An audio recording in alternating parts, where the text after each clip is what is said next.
Good morning mga kasangga, mga wari makawawang for today's mini vlog, ang buhay factory workers. So ito ang ating ulam for today's chicken, ang ampalaya, chicken with ampalaya. Atin may kamatis and sibuyas, bawang, sita, and chicken cubes. So tariloto na natin. Lagay ko na yung bawang, sibuyas. So pagpasensyahan nyo na yung ating kawali ay di pa ako nakakabili ng bago.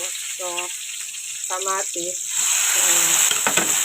Ayan, di pa. Pag kulay o malambot na yung ating kamatis, doon na natin nilagay yung chicken. Pwede na natin nilagay yung ating chicken. O, halo-halo. Halo-halo lang. So, pag naluto na to, doon na natin lalagay yung ating ampal. Pwede na rin natin nilagay yung ating chicken cubes para maglasa yung laman. So, ayan. So, ganyan lang magluto ng chicken with ampalaya. Ating chicken with ampalaya ay luto na.